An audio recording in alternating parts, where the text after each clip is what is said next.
The angel of the Lord declared unto Mary, and she conceived by the Holy Spirit. Hail Mary, full of grace, the Lord is with thee. Blessed art thou among women, and blessed is the fruit of thy womb, Jesus. Holy Mary, Mother of God, pray for us sinners, now and at the hour of death. Amen. Behold the handmaid of the Lord. Be it done to me according to your word. Hail Mary, full of grace, the Lord is with thee. Blessed art thou among women, and blessed is the fruit of thy womb, Jesus. Holy Mary, Mother of God, pray for us sinners, now and at the hour of death. Amen. And the Word was made flesh, and dwelt amongst us. Hail Mary, full of grace, the Lord is with thee.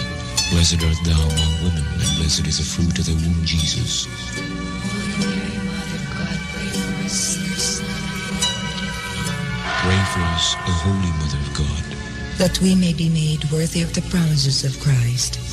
Pour forth, we beseech you, O Lord, your grace into our hearts, that we, to whom the incarnation of Christ, your Son, was made known by the message of an angel, may by his passion and cross be brought to the glory of his resurrection, through the same Christ our Lord. Amen.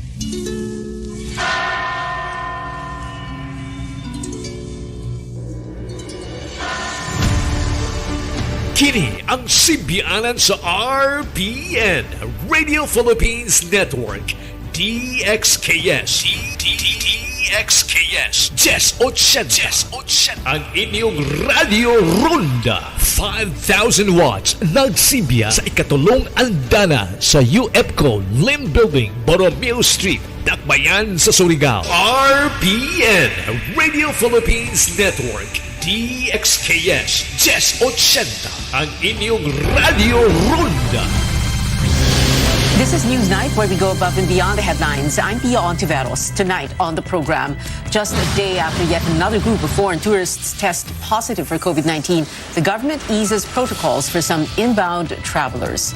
The police suspect an ISIS-linked group is behind two explosions in South Cotabato and Sultan Kudarat, while authorities look into reported bomb threats in Cebu City. And on a lighter note, Korean pop groups taking over entertainment news tonight. One is heading to the White House, another releasing a new album, and more are hitting the concert stage.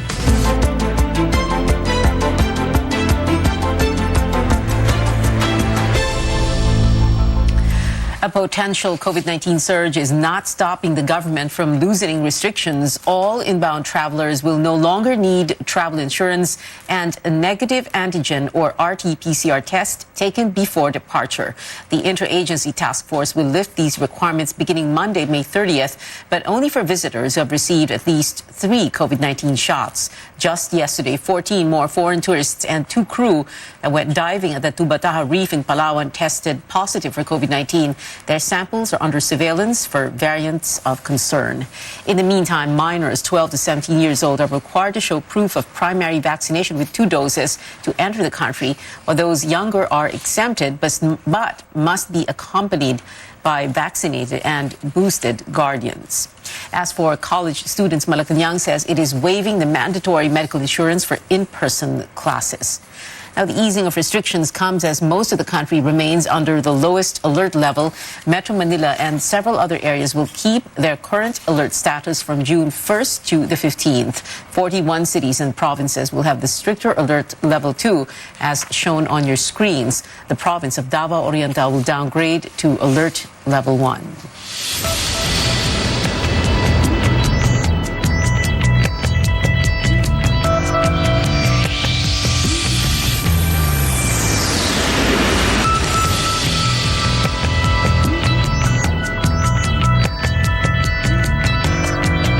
Local governments, meanwhile, are not taking the situation lightly. In Metro Manila, officials are doubling down in efforts to prevent another spike in infections. Stanley Gaheta tells us exactly what measures are in place. The number of individuals taking booster shots against COVID-19 is still low as per the Health Department. This may lead to a new surge if Filipinos remain complacent under Alert Level 1. How ready are the local government units in Metro Manila? Will there be sufficient health services in case another surge happens? In Quezon City, the number of quarantine facilities has been reduced from 12 to 6. Besides, some of these are actually schools. ang difference doon sa dati. And of course, ang number of beds nito ay nasa 1,100 pa. Most of them kasi ay mga eskwelahan yung ginamit namin noon, no? Lalo na nung Delta surge. So there is a word na magbabalik na po ang mga bata para for face-to-face classes. On that note, there will be enough manpower and equipment available if COVID-19 cases increase. Meron na po kaming nakaprepare na schedules ng duty na anytime pwedeng i-activate. Ang dami po naming high-flow machines and ventilators na nagamit noon. Meanwhile, e-consultation in Muntinlupa City has stopped with patients preferring to go directly to hospitals. It will resume in case of another surge.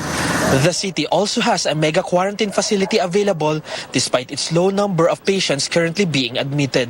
We have our standby isolation facility. This is 144 beds. This is run by the LGU. We still have our mobile swabbing team to go around in case na magkaroon tayo ng clustering of cases or magkaroon ng cases sa mga barangay. E-vehicles also provide free transport, something healthcare workers will find useful should stricter restrictions be implemented again. Our local government provides free transport for our healthcare workers. Din sa mga maliliit na mga iskinita, we have our e-trikes. The health department recorded about 40 million individuals who had their booster shots. That's far from about 70 million people with complete first and second doses against the virus. The government has already decentralized the vaccination system to malls, fast food chains and local government facilities to protect more people against the virus and make inoculation more accessible to the public. Stanley Gaete, CNN Philippines. The Health Department says it is holding discussions in improving the COVID-19 vaccination drive. Health Undersecretary Mirna Kabutahe says these will be in areas where vaccination rates remain low. Kabutahe adds sessions were already done in Palawan and Masbate and are ongoing in Soc-Sargen. Quezon Province and Negros are scheduled to hold their sessions next week.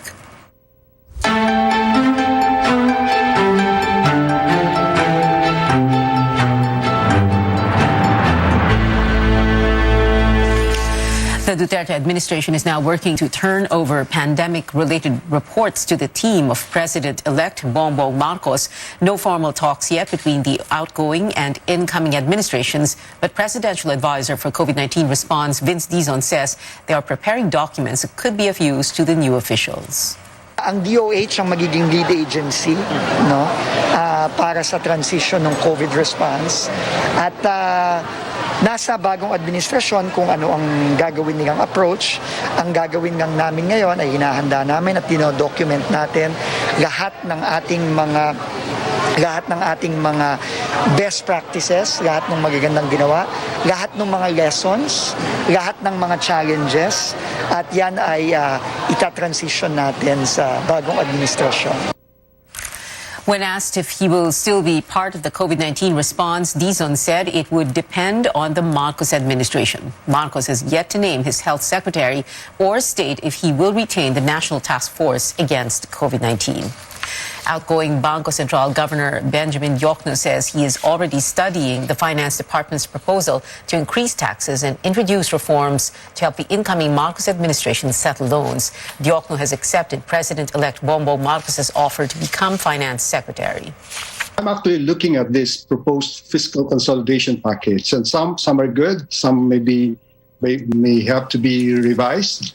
But to me, I think we should focus on number one, on the tax administration. Number two, focus on growing the economy. You know, when you grow the economy, you generate more revenues because revenues are elastic to the growth of the economy. Other members of Marcos's economic team are Monetary Board member and former Socio-Economic Planning Chief Felipe Medalla, who will replace Diokno at the Bangko Sentral, and Fred Pascual, who is set to be the next Trade and Industry Secretary. Pascual is the former president of the University of the Philippines and now president of the Management Association of the Philippines. President-elect Marcos takes a tougher tone on Manila's rights in the West Philippine Sea. He vowed to speak to China about the matter with a firm voice. How will he be similar or different from President Duterte, who has warmed up to China and kept a distance from the U.S.? Tristan Nadalo filed this report. delicate balancing act between the Philippines and two global powers, China and the United States. Beijing and Washington affirmed their commitment to strengthen diplomatic ties with Manila under a Marcos presidency. But for President-elect Bongbong Marcos, it's time to talk to China with a firm voice when it comes to the West Philippine Sea and the 2016 arbitral ruling. Considering in the West Philippine Sea that there have been these conflicts, we will not allow a single square, and we even make it smaller, a single square millimeter of our maritime, coastal, and up to our 200 kilometers rights to be trampled upon. Marcos' statement is much stronger than his remarks during a televised debate in February where he vowed to pursue talks with China and find an agreement in solving the maritime conflict. A professor and president of Philippine Association for Chinese Studies sees similarities between the approach of Marcos and President Rodrigo Duterte's independent foreign policy. Yes, there will be a lot of continuities in terms on how to approach China. But President-elect Marcos will promote his own brand of dealing with China. So they will open many channels of communication for pragmatic cooperation. They will explore avenues where both countries will cooperate in order to achieve mutual benefits in the West Philippine Sea.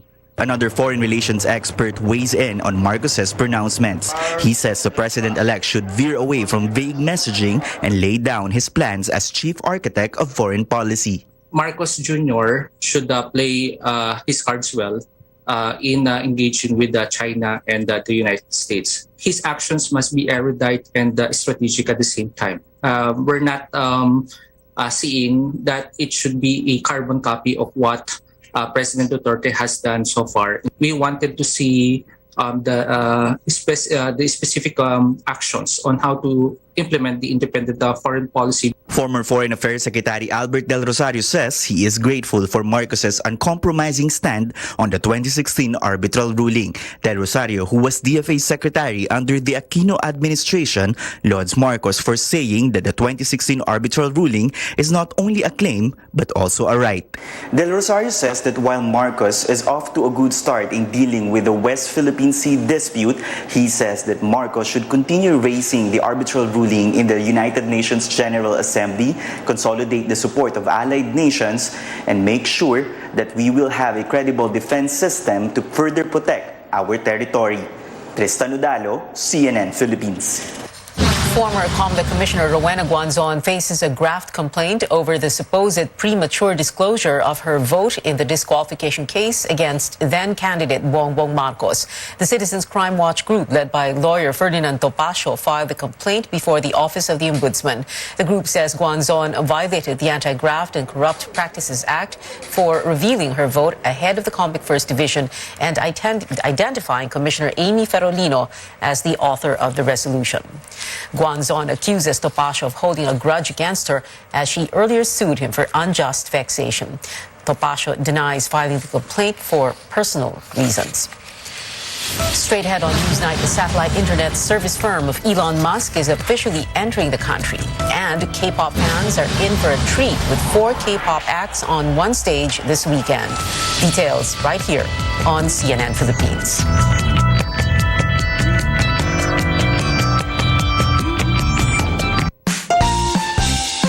Fried chicken? Timplang happy. Tocino? Timplang magandang gising. Inasal? Ito, medyo timplang umuusok. Galit-galitan. Spicy? Timplang hot na hot. With easy-to-cook Magnolia Chicken Timplados, iba't ibang sarap ng chicken, kaya. Ikaw, anong Magnolia Chicken Timplados mo? Iba't ibang easy chicken sarap.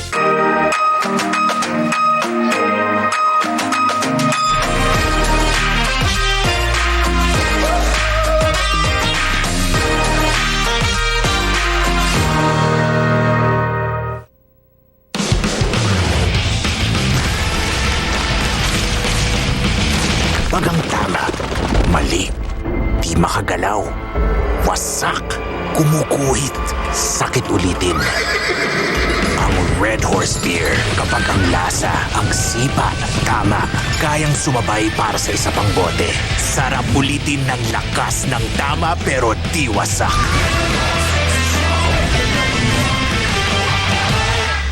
You know, music, movies, and other forms of entertainment have become a necessity to all of us as we stay home amid the pandemic. You know, even if cinemas are closed or concerts have been canceled, we somehow manage to catch our favorite film or, you know, even listen to our favorite artists, which is why every morning on New Day, we will keep you up to speed and put the spotlight on, you know, the top celebrities and, of course, their upcoming projects. So you can catch New Day, news and more every morning at 6 a.m. only here on CNN Philippines.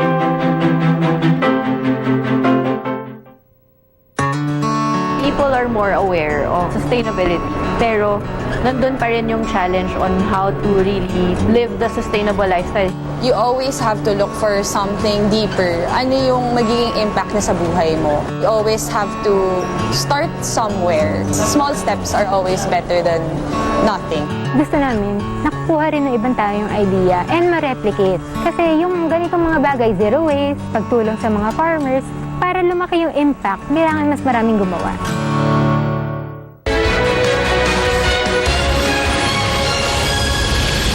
Welcome back to News Night. Bombings rocked two areas in central Mindanao. The police have formed a special investigation task group for the blast that injured one person in South Cotabato, while authorities confirmed that the incident was almost simultaneous with another bomb attack in Sultan Kudarat.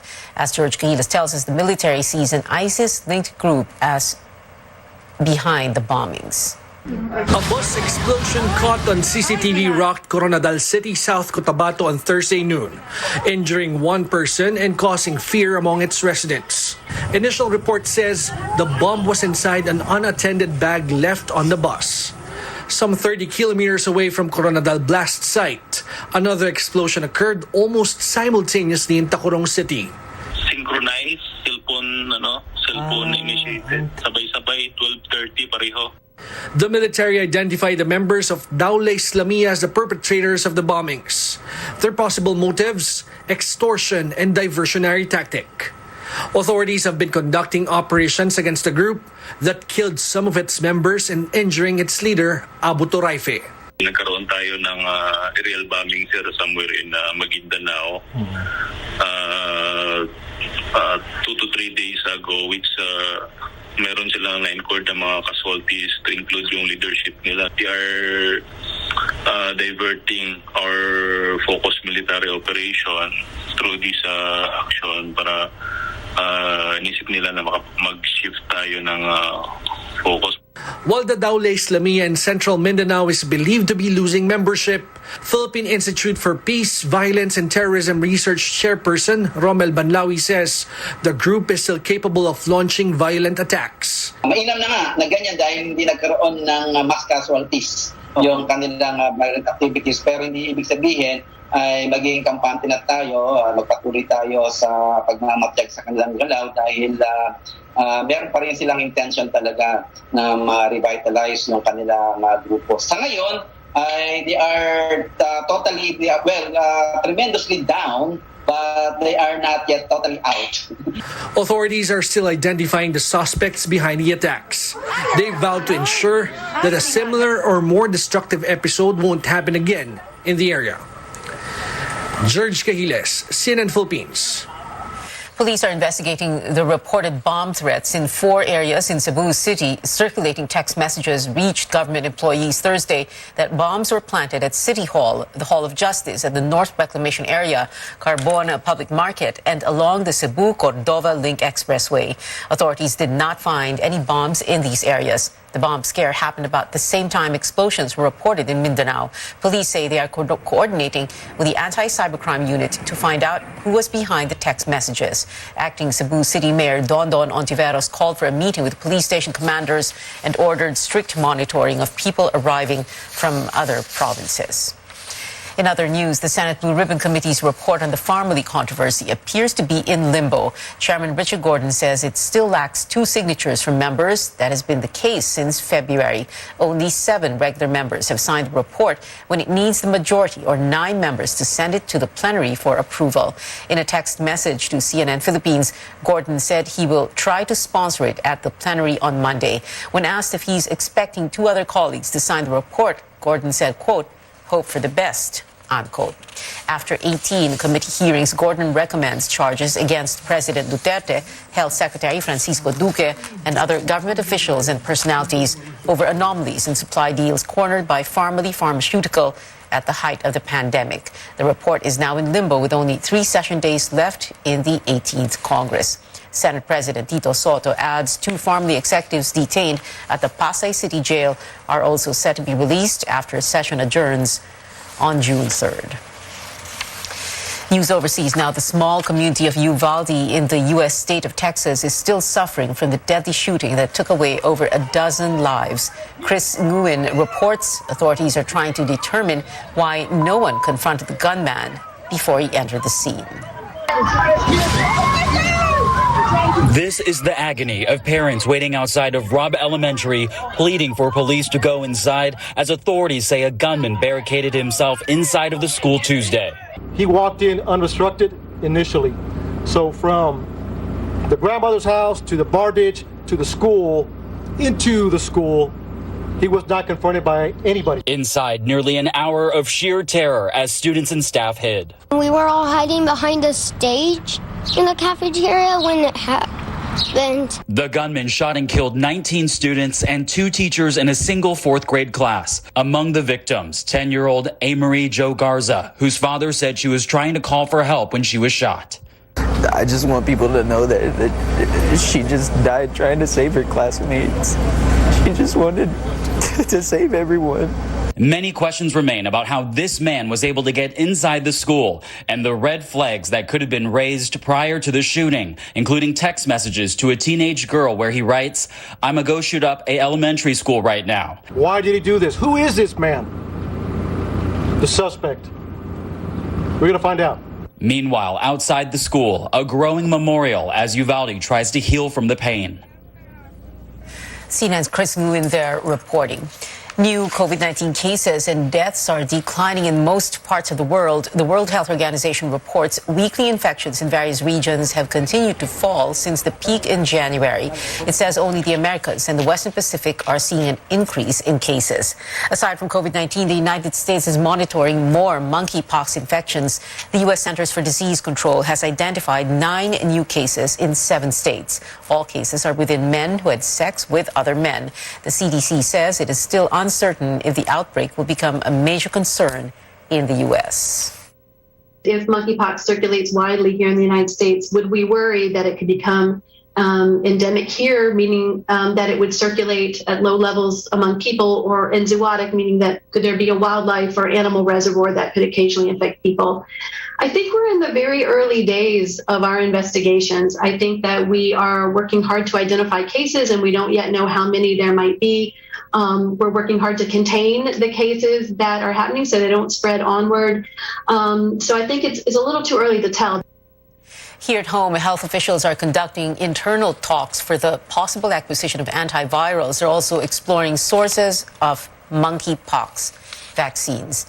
The satellite internet service firm of American tech billionaire Elon Musk is officially entering the country. The National Telecommunications Commission has approved the registration of Starlink Internet Services Philippines, a subsidiary of SpaceX. Starlink can now build and operate broadband facilities to offer internet services. Regulators issued the license just 30 minutes after Starlink submitted its application. The Philippines will be the first Southeast Asian country where Starlink would offer its services with download speeds of 100 to 200 megabits per second. More stories ahead. An NBA team has secured a ticket to the finals, and fans will get to see some of their favorite K-pop idols here in Manila very soon. Stay tuned to CNN Philippines.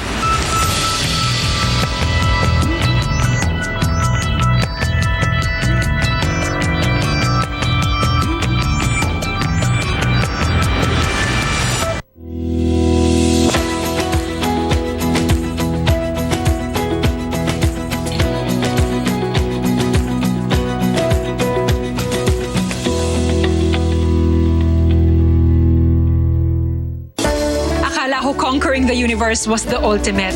But there's more. Dahil tinawag ho ako ng Panginoon for a major purpose. To guide the youth, help communities, and to bring others closer to Him. Kaya I take care of my health through proper diet, exercise, and MX3 capsule. I am ready to serve. Kasi para sa Panginoon, hindi lang ako fourth runner-up. First place ako sa puso niya. Mahalagang paalala, ang MX3 capsule ay hindi gamot at hindi dapat gamiting panggamot sa anumang uri ng sakit. Land Bank has always believed that in this country, we have to dream big. And so we learn to build something out of nothing. Improving the quality of life for our people so that we can keep in step with a brave new world and make our big dreams come true.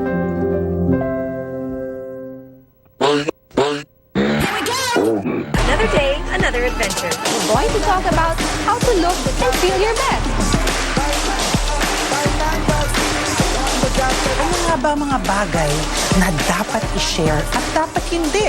We're taking you to new destinations and eco-friendly tourist spots.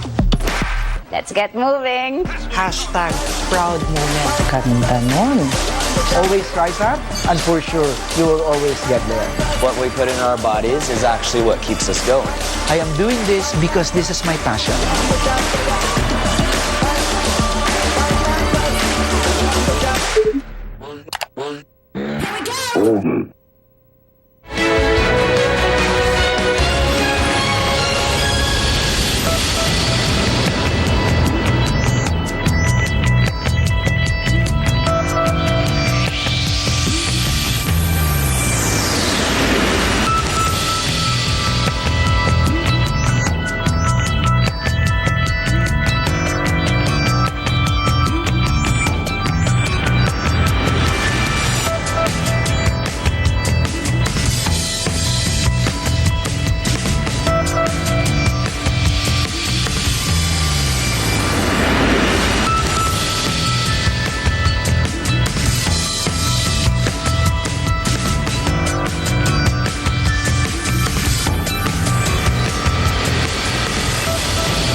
You're watching Newsnight on CNN Philippines. Finals bound in the NBA for the sixth time in the last 8 seasons are the Golden State Warriors. Golden State beat the Dallas Mavericks in Game 5, 120-110.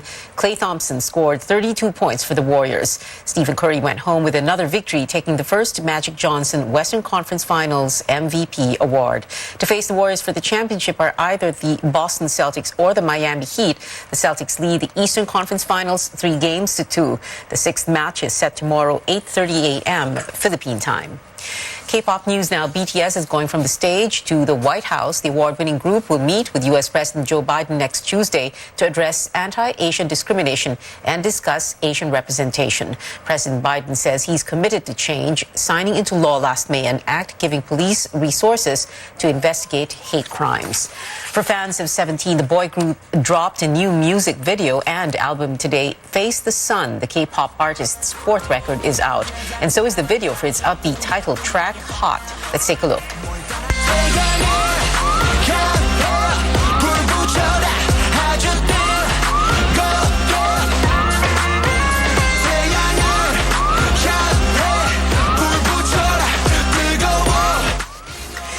Face the Sun is made up of 9 tracks, including the group's first English single, Darling. More hyped up for this weekend than anyone else are fans of NCT Dream, Shani's Key, Wehai, what is it?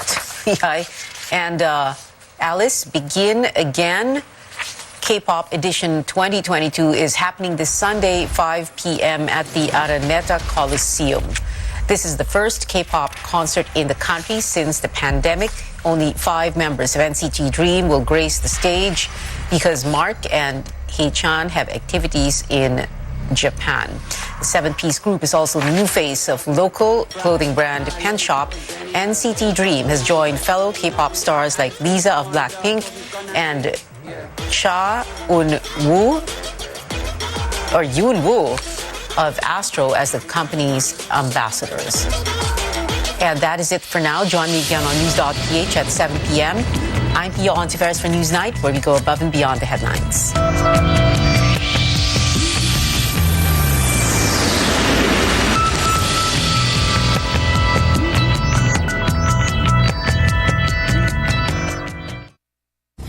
Sed Panyawan Health Testimonies. Elmiro ato, nanghawi akong lawas, lubog na ko ba, UTI, na ko nakakuha noon sa akong itambal, hina ko ato, ginagmay na. Uli akong umagad na balaka na naunsa ko. Nakaroon, pagkuhan niya maurag yapon, sama. Di ka mo kunani, kanina lang ang kuhan ko nos, walay lang, Panyawan, tapsur. Karon ni arang-arang naman, okay na, na ko na nanghawi akong lawas, okay na akong paglihok. Sed Panyawan Health Testimonies. Pagmatuod sa gahom sa kugot. Say, magbawas ko. Mutingdog na lang ko kay dugay na kaayong di kalibang. May kay na ay nagkuhan og ugon. Siya akong di papalit. Makainom ko. Dali kada adlaw. Hayahay. Kay kada adlaw, kaisa man gyud ko magbawas. So, normal lang ang pagbawas nimo? Oo, normal na. Esperiana sa mura. 75. Barrio Katigan. Sityo Magsaysay. Testimonya sa mga taong nakasulay sa paggamit sa Sed Kogon Herbal Capsule. Pagmatuod sa gahom sa kugot. Constipation, nasolusyonan dahil sa pag-inom umaga't hapon ng mixed and herbal coffee. Ako si Matilde Corambao, taga diri sa Surigao. Nakainom ko anang mixtin kay nabalitaan ako na sa radyo niyan. Problema na ko sa una kanang dili bito ko regular magbawas. Ya karon okay na siya. May na akong tulog, nawala na akong acidic. Ako si Matilde Corambao, taga diri sa Surigao. Pruweba sa Mixed and Herbal Coffee. Ang atong kape, herbal ug natural. Walay coffee creamer. Ang Mixed and Herbal Coffee mabibili sa Doc Alternativo Center sa Surigao City Branch, AY Tandan Building, Amat Corner, Sarveda Street, Surigao City. Sa Cantilan, Surigao del Sur Branch, 2nd floor, Iparagari Building, Aurelianeda Street, Barangay Linintian, Cantilan, Surigao del Sur. Ang Mixed and Herbal Coffee mapalit na sa mga tindahan, butika ug supermarkets. Kini ang simbianan sa RPN Radio Philippines Network DXKS DXKS 1080 ang inyong Radio Ronda 5,000 watts nagsimbiya sa ikatulong andana sa UFCO Lim Building, Borromeo Street, Dakbayan sa Surigao. RPN Radio Philippines Network DXKS 1080 ang inyong Radio Ronda.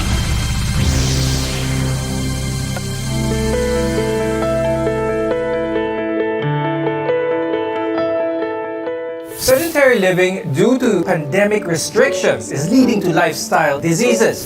For instance, people working from home are becoming less physically active and binging more on snacks that are higher in salt, fat, and unwanted sugar.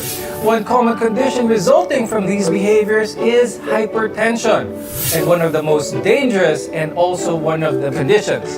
That is why it's called the silent killer, but it doesn't have to be. I'm Dr. Freddy Gomez, and we'll bring you the knowledge and care you need, especially in this time of COVID-19. You're watching MedTalk Health Talk on CNN Philippines.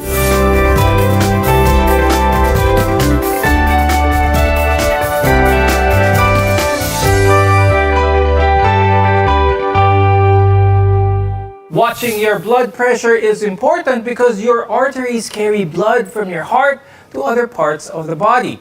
Our guests today will talk about this topic and share their knowledge. Let's welcome Dr. Eduardo Yambao Jr. He's a cardiologist from the Asian Hospital and Medical Center. Also with us is Dr. Romel Punongbayan, who is an internal medicine and hypertension specialist from the Medical City Clark and Bulacan Medical Center. Most of the time, hypertension has no obvious symptoms to indicate that something is wrong. One thing you can do to protect yourself is by checking your blood pressure. In a blood pressure reading, there are two numbers, itong systolic and the diastolic. I'll start the conversation with Doc Ome. Please explain what this means and ano ba yung normal BP range na dapat makita natin? The normal BP that we have to really attain is 120/80 and below. However, the technique of taking your blood pressure is really crucial. So if you do your blood pressure taking in a public place, probably you can have an accurate blood pressure reading. But in general, we have to really make sure that we are taking the blood pressure the right. So it has to be quiet, you have to be seated comfortably with your back support, your feet are flat on the floor, and your measuring device, it should be in the level of your heart. So however, most of the cases, I'm seeing a lot of technical errors. So it's really very crucial to take your blood pressure properly. Now, a hypertensive crisis means that there's a severe increase in blood pressure, and one of the risk factors for this is a stroke. When this happens, the heart may not be able to pump blood properly. Dr. Ed, if one notices a spike in their BP, biglang pagtaas, what should their initial reaction be? When there is a sudden spike in blood pressure, they should first check, number one, if they are into certain stressors which could cause elevated blood pressure. This would include probably they are in certain activities like exercise, or they're really shouty or laughter, or they may have a recent intake of food that may elevate their blood pressure, like salty food or foods high in fat or caffeinated drinks. After ruling this out, they have to also make sure that they properly took their medications. But if the blood pressure is still on the high side, then they might need to immediately consult with their attending doctor, or if it doesn't really go down, they should go to the emergency room. Now, hypertension is one of the leading causes of illness and of premature death here in the Philippines. The usual suspects that may cause this are the food we eat. In the Philippines, we love to eat fatty and oily food such as adobo and sisig, which can contribute to an increase in someone's blood pressure. Dr. Ome, aside from a person's diet, what are some of the risk factors for hypertension? Actually, the more common really risk factor for hypertension is number one, genetics. Then the more popular ones are alcohol intake, smoking, being sedentary or doesn't have any physical activity. Even obesity and diabetes mellitus are the more common risk factors for hypertension. We already know that smoking is bad for our lungs, but it also increases our risk for heart disease as well as hypertension. Dr. Ed, explain naman natin yun. How does this happen naman? Why is smoking always the culprit sa lahat ng mga masamang bagay sa katawan? The nicotine in the cigarette can cause the blood vessels or the tubes that carries blood in the body to weaken, or they become narrow also. The nicotine also leads to faster heartbeat, and this all leads to an elevated blood pressure. That's why if we will quit smoking, the blood vessels will improve, the blood pressure decreases, and the risk for heart disease or heart attack will also decrease. Now, aside from smoking, drinking too much alcohol can also increase our blood pressure to unhealthy levels. Having more than 3 drinks temporarily increases the blood pressure, but repeated binge drinking can lead to long-term increases. How does alcohol affect someone's blood pressure? When a person drinks alcohol, so usually the heart rate increases because it excites our body. And with the increased heart rate, there would be a concomitant increase in blood pressure. And if there would be a constant exposure to this increased heart rate, then patient would eventually have long-term hypertension and would not just be a situational increase in blood pressure. Earlier, you mentioned that one of the really significant factors sa hypertension ay ang genetics or napagmamanahan nito. Now, if someone has a strong familial line of hypertensive parents, grandparents, whatnot, what can they do about this? Since the genes are unmodifiable, so we cannot modify the genes, what we can do is just to delay the onset of your hypertension. So there have been a lot of genes related to hypertension, and definitely 30 to 60% of hypertensives are still the hereditary ones, the inherited ones. We call it the primary or the essential hypertension. So technically, what we can do is just to delay by modifying our lifestyle. Now, people with high blood pressure puts themselves at higher risk for COVID-19 due to their weaker immune system. Doc Ome, what can people with hypertension do to protect themselves from coronavirus since it's still with us up to now? Hypertension will, with the implication of your ACE2 receptors and the abnormalities in your renin-angiotensin system and some other receptors like your toll-like receptors, which is responsible for inflammation. Hypertensive patients are really at risk for acquiring the COVID virus. So what they can do is to just continue their medication so that their blood pressure is within normal levels.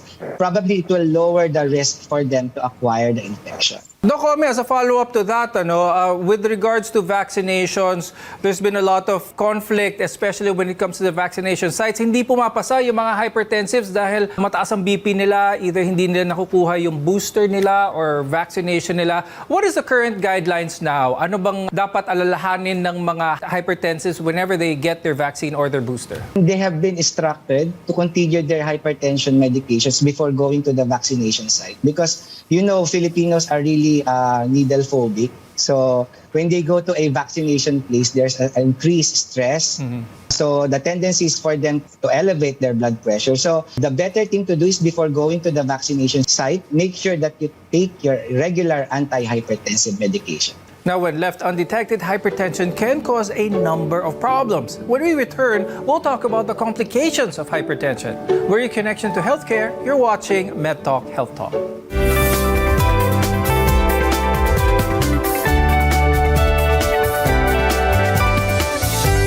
SMC, San Miguel Corporation.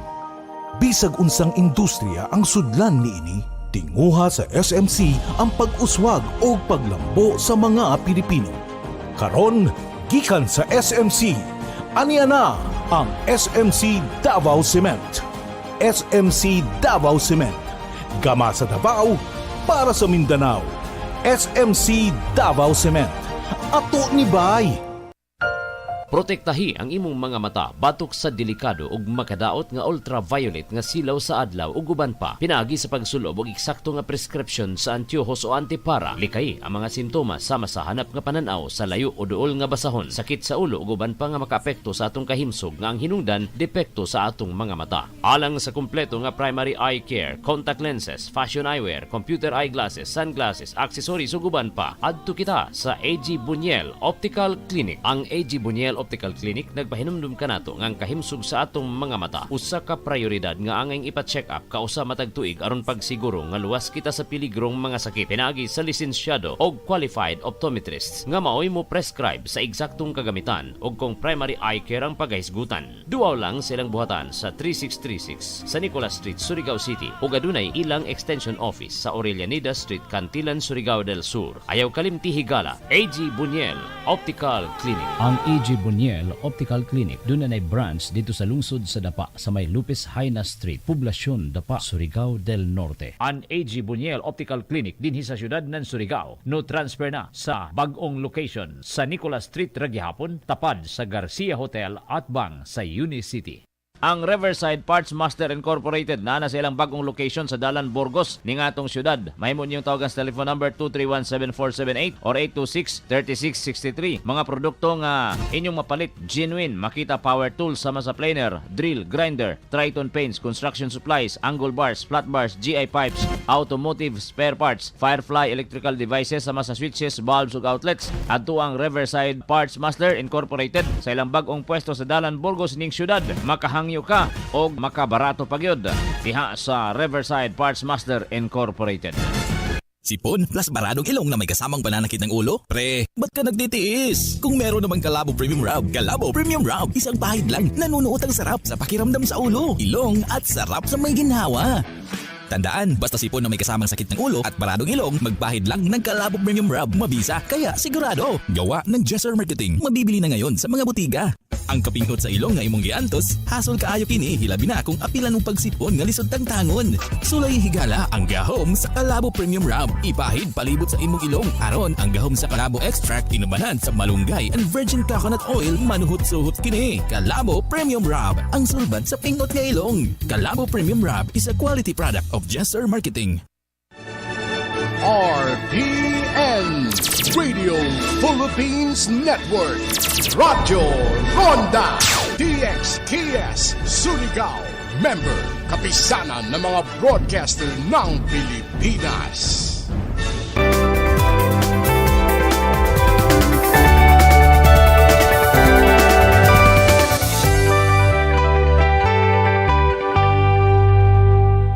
High blood pressure can silently damage the body for years before showing any symptoms. Uncontrolled high blood pressure can cause disabilities, poor quality of life, or even a heart attack. I'm Dr. Freddy Gomez, and you're watching MedTalk Health Talk. We're together in health. The excessive pressure on your artery walls caused by high blood pressure can damage your blood vessels as well as other organs. Now, the higher the blood pressure and the longer it goes uncontrolled, the greater the damage here. Now, Dr. Ed, what are the most common complications that are caused by consistently elevated, uncontrolled high blood pressure? There are a lot of complications from uncontrolled high blood pressure. This includes heart attack or stroke, heart failure or inability of the heart to adequately supply oxygen throughout the body. Aneurysm can also arise, which means there is weakening and bulging in the walls of the blood vessels. Patients can also have eye problems like blurring of vision, bleeding in the eyes, or double vision. And long-term, uncontrolled high blood pressure can eventually also damage the kidneys. Healthy arteries are flexible, they're strong, they're elastic, and their inner lining is smooth so that blood flows freely to supply vital organs and tissues with nutrients as well as oxygen. Now, hypertension gradually increases the pressure of blood flowing through those arteries. Dr. Ed, when it comes to our arteries, a lot of our viewers are familiar with cholesterol and its effects on the heart. What is the relation with this with elevated high blood pressure? If there is elevated high blood pressure, the arteries in the heart and the rest of the body becomes less elastic. And when they become less elastic, they cannot function well, which is they cannot supply the adequate oxygen and nutrients. Because of this, heart disease can eventually happen. That's why in prolonged and uncontrolled hypertension, patient can have heart failure, or they could also have ischemic heart disease, or the heart muscle not having adequate oxygen, or eventually they could have heart enlargement.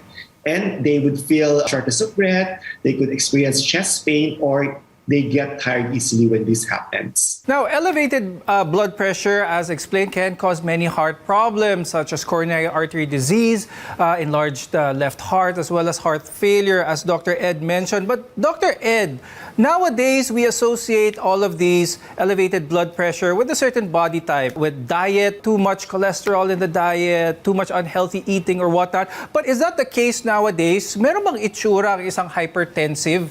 Or can someone look healthy outside but still be hypertensive? A person can look normal outside, like for example, being on the normal weight, normal build, but can still be hypertensive. And because genetics, as what Dr. Punumbayan also mentioned, do play a big role in high blood pressure. This brings to the importance of having a regular follow-up and regular monitoring of blood pressure.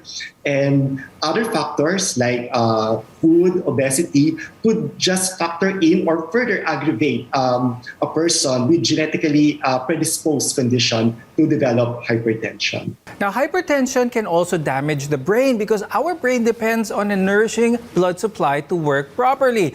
Dr. Ome, can you talk more about high blood pressure and its relation or its risks sa ating brain? Actually, when we talk about hypertension and brain, we are talking more of the complications of hypertension, which is stroke. And it's around less than 50% of the time, hypertension is the cause of stroke. So this can lead to morbidity like paralysis or poor quality of life, and some even die because of a certain fatal stroke due to hypertension. Kidneys filter excess fluid and waste from the blood, a process that requires healthy blood vessels. Now, high blood pressure can damage those blood vessels, as we learned earlier, in and leading towards the kidneys. Dr. Ome, explain natin yon, yung link naman with hypertension and paano naapektuhan ng ating kidneys. hypertensive patients has an elevated sympathetic tone and endothelial dysfunction. There's also water retention and salt retention. Eventually, will destroy the blood vessels of the kidney.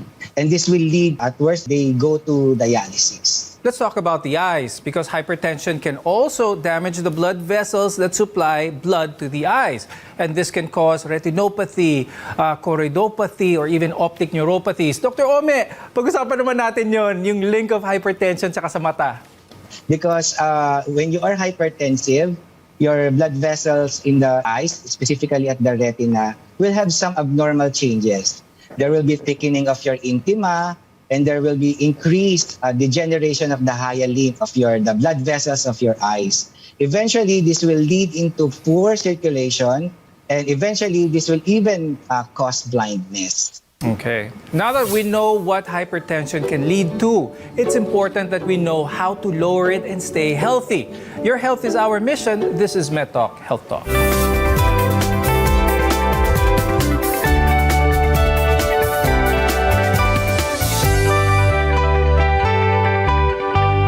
SMC, San Miguel Corporation.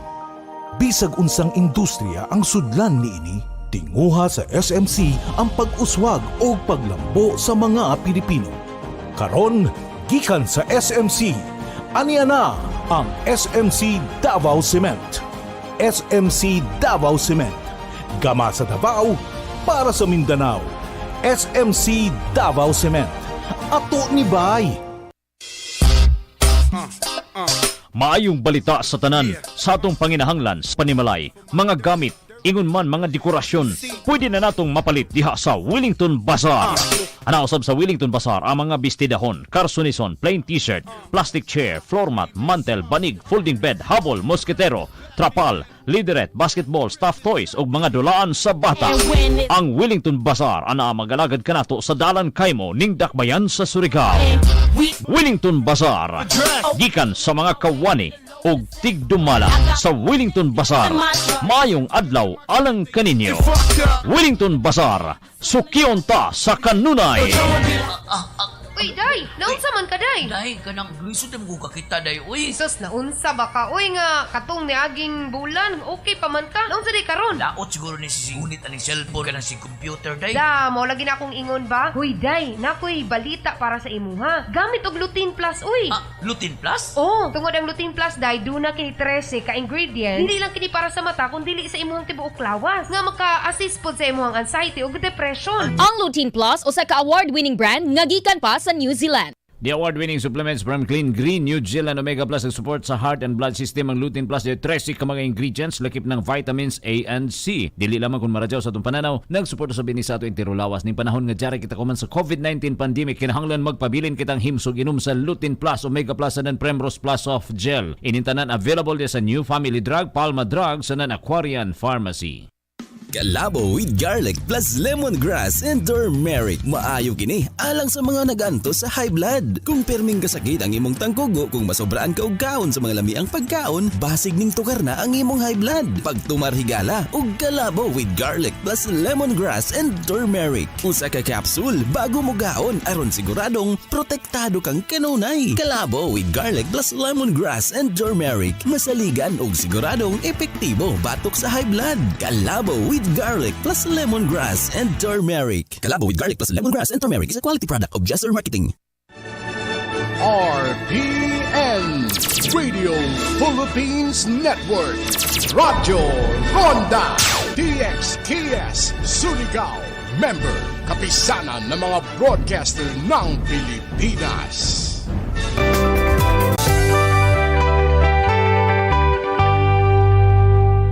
If you've been diagnosed with hypertension, you might think about taking medications to bring your numbers down.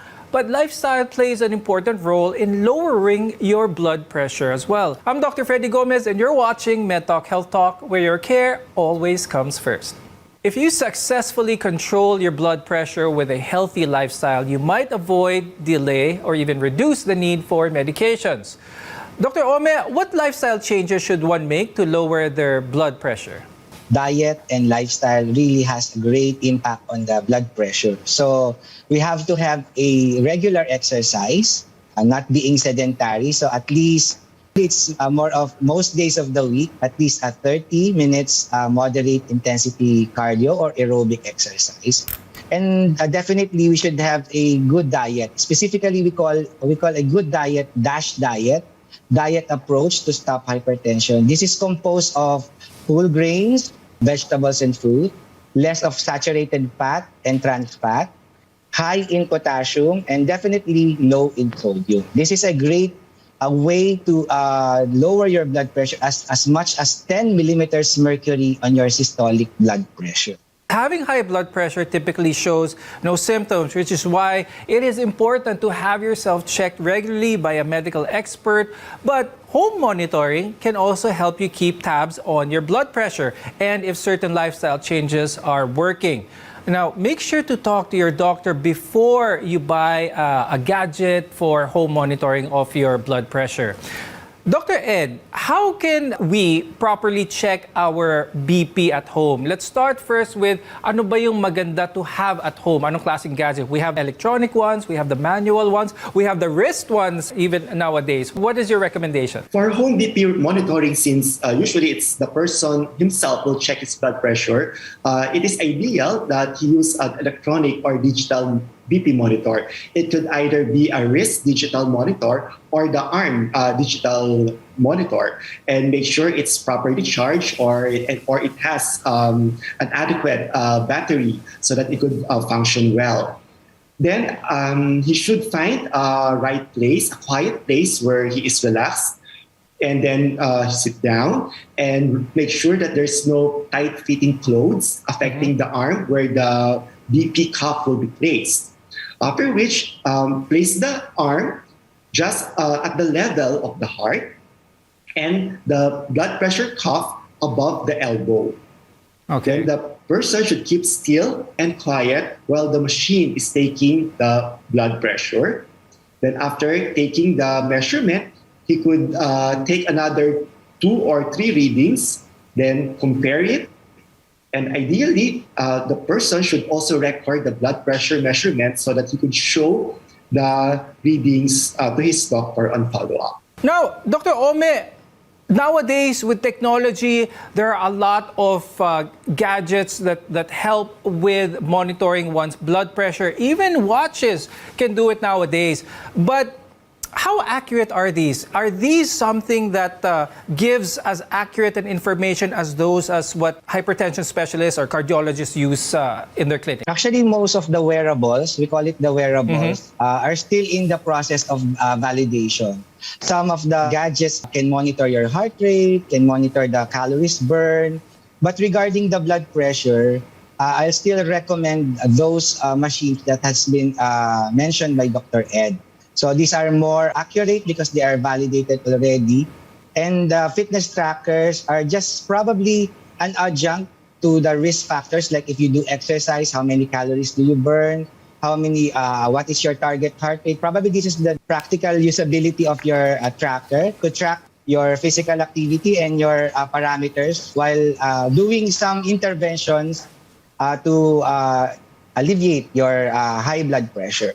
Now, this discussion was indeed very helpful. And with that, I'd like to thank cardiologist Dr. Eduardo Yambao Jr. and hypertension specialist Dr. Romel Punongbayan for sharing your expertise with all of us today. Hypertension may be the silent killer, but it can often be prevented or reduced by eating healthy, maintaining proper weight, regular exercise, and not smoking.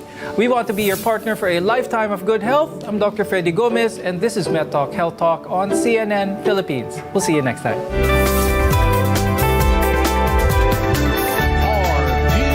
RPN Radio Philippines Network.